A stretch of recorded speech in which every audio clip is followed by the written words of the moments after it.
everybody, welcome back to the shop on this Sunday evening episode. Bob TV, baby.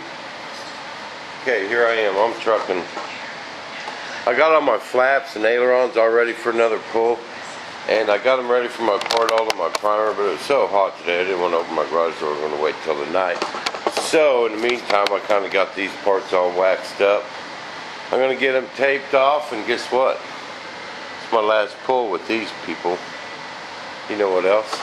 I only got a couple more pulls on my flaps, and they're going to be out of here. I'm about tired of looking at this stuff, man. I'm ready to move on. But think about it. This was my hard stuff. These ain't easy little layups, man. That is, but them's my harder parts, and you know, them flaps and ailerons, all them little bitty pieces, and my elevators won't be so bad, or my vertical stabs. You know, I could lay up a vertical stab same time it takes me to lay up a flap. And they'll go faster. I ain't gonna be dragging on them for no month and a half. You know, it kind of took me a little longer to remake my flat mold than I thought. I don't know, you know, if I'd saved any time or not, but they was warping. And these are better molds. You know, so I'm not going to consider it a wash. You know, in the long run, it's a good thing.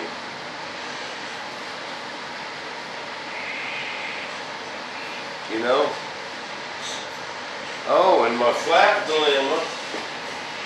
Okay. This is my flap I pulled out of the mold last night or this morning. It's got a couple bad spots in it. I had to change my bag.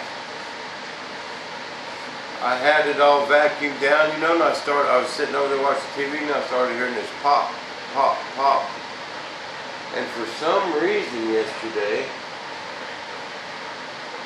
holes were popping in that bag. I don't know if it was from my mold or what. But I kind of panicked, and I pulled, you know, and the resin was still real sticky, so when I pulled it up, it kind of pulled some stuff up, and I switched the bags. Okay, and I got them vacuumed back down, but it kind of left a, you know, a little rough mark here and there. Not bad. I mean, that's an easy fix.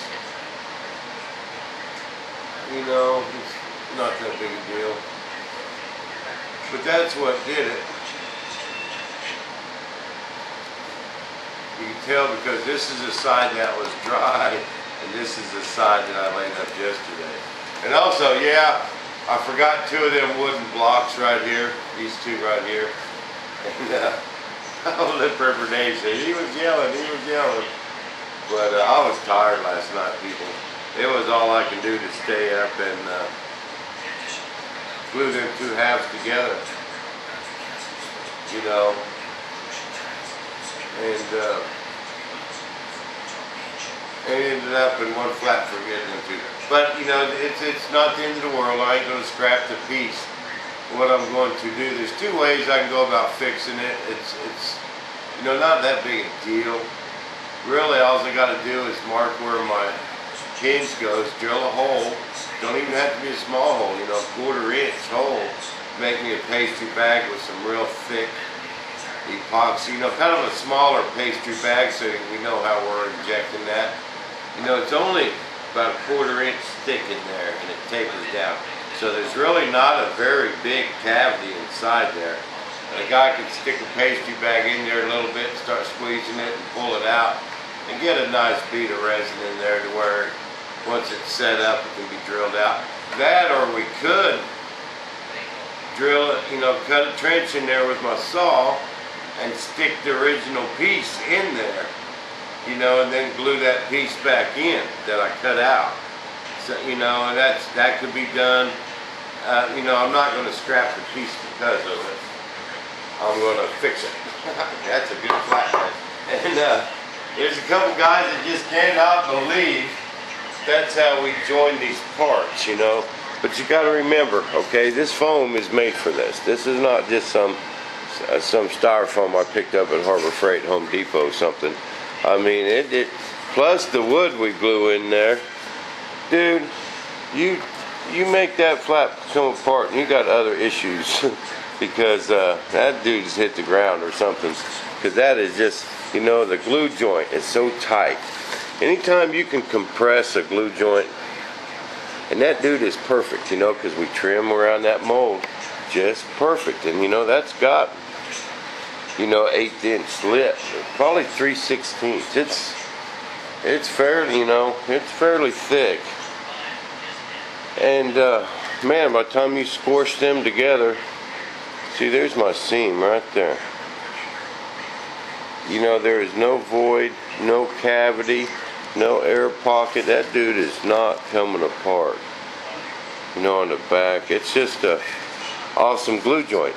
And that foam is rigid enough, and you know, by the time you get that resin in there and it squishes out on the inside, and it's just, you know, that's how they do it, you know. That's how it's done. You know, there's no way you're gonna get inside there with some tape or, you know. But, you know, also we got our glue holding it there from these big old wooden parts.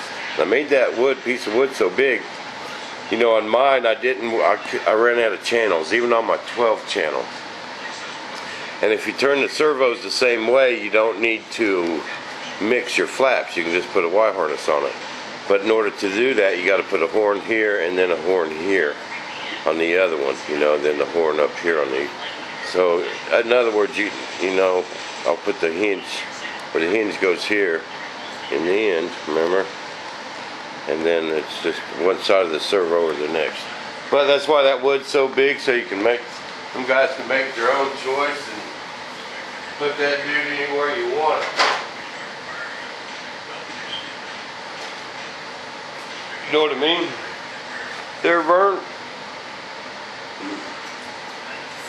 But anyway, it's about 9 o'clock now. It's cooling off. We're going to get all these primed up tonight. Get my last mold part pulled out of these. I can put them away, get some other stuff out here. I'm going to get out my ductwork because I only got one mold for that. But right side of it, it's an easy layout. And you know, it'd be hard to duplicate that plug and make another one because the plug is the molds, you know. So I'm just going to roll with what I got. And, they're easy layups. I can get one of them out today, easy. And not get too much out here to where I'm overwhelmed. Just so I can get enough. I like this primer. It don't tend to shrink. See, urethane primer, there is no way you can spray that and let it set for 2 days. It'll shrink off the sides, and you know, your primer won't be touching your mold no more. I've had it happen. But this, and I've always been careful not to prime, you know, just prime right when I was going to lay it apart. But then with this epoxy primer, shoot, you can let that stuff set for a week and it don't shrink. Therefore, you don't get the glass look through the primer either.